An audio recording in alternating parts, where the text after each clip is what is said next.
Vamos aí mais uma? Sim. Yasmin também, né? Sim, né, safadão? Yasmin também pediu essa aí de calorimetria, trocas de calor. Essa questão propõe aí N elementos diferentes. Bate fraquinho, meu filho. Tá fazendo barulho. Não atrapalha não, tá? N elementos diferentes dentro de um recipiente, de paredes adiabáticas. Então não há troca de calor nas paredes do calorímetro.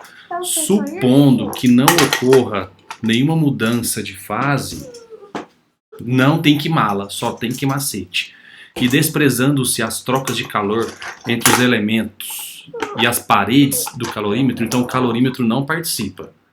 Pode-se determinar a temperatura final do sistema, chamada temperatura de equilíbrio, por meio da relação Q1 mais Q2 mais Qn é igual a zero. Ô meu filho, dá tchau pra galera aqui então. Fala tchau, galera. Vou descer, tô triste. Vai lá. Desce lá. Vai tá gravando. Vai lá. Gostoso ou não? E aqui o exercício de gente boa até relembra a fórmula, né? Q é igual a mc delta θ, temperatura final menos inicial. Desde que sejam conhecidos. É possível calcular a temperatura final desde que sejam conhecidos a temperatura inicial, o calor específico e a massa de cada elemento. Se, devido a um defeito do calorímetro, sei lá, uma tampa aberta, uma fissura, se houver perda de calor para o meio externo, a soma desses calores trocados será sempre positiva ou negativa, depende do que rola lá dentro? Será sempre positiva essa soma? Será sempre igual a zero, como diz a teoria? Será sempre negativa? Se houver perdas, o que acontece? Bom, então, dá uma olhada aí nessas figuras. Aqui está representada em cinza uma figura que representa o calorímetro. Veja um termômetro colocado, né, de maneira que possa ser visualizada lá fora a temperatura, colocado lá dentro em contato com os corpos. Aí lá dentro tem um líquido, tem corpos trocando calor. Então esse é um sistema isolado em que ocorre a troca de calor e espera-se, né, que a temperatura vai entrando em equilíbrio até no final. Essa fórmula que está escrita aqui atrás, somatório de calor igual a zero, ela é válida quando o sistema é isolado termicamente. Você está vendo aí? Esse corpo alaranjado, provavelmente é isso. Temperatura maior está cedendo calor para o corpo azul, que está com temperatura menor, até atingir o equilíbrio térmico. Então, como é que fica o somatório? Vocês lembram? Então, veja só aí, ó. Essa matéria permite fazer o somatório das trocas de calor e igualar tudo a zero, porque tem gente perdendo calor e tem gente ganhando calor, sinal positivo e negativo, por isso que a soma pode dar zero.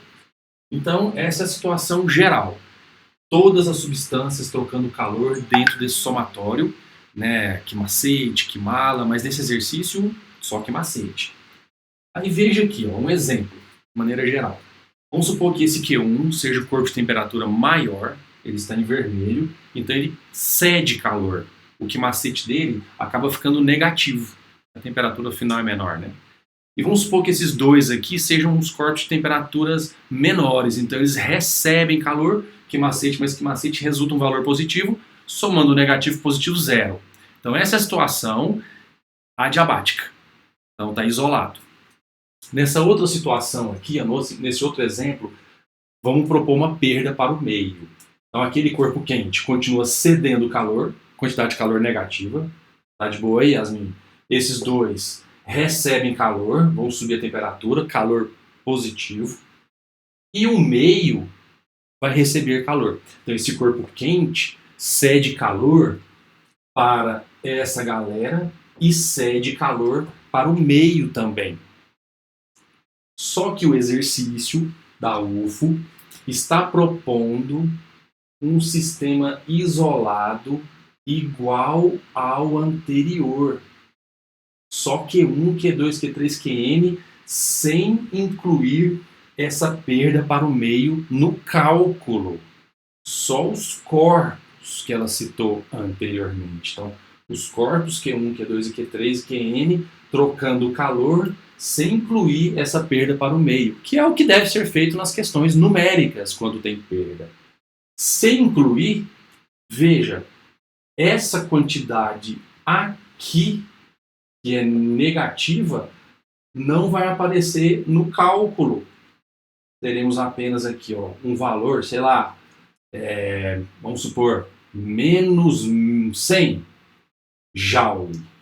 E esses outros valores aqui, que vão ser mais 50 joule, mais 30 joule e mais 20 joule perdido para o meio. Só que esse 20 joule não vai entrar no cálculo. Então, menos 100 mais 80 vai resultar menos 20 nesse exemplo numérico que eu estou propondo aqui, só para pensar. Então, sempre esse resultado será negativo, se não incluir a perda para o meio nessa somatória. Então, o calor cedido é cedido em parte para o meio. Se essa parte não entra na conta, vai haver uma sobra negativa nessa conta. O que nos leva... Letra D.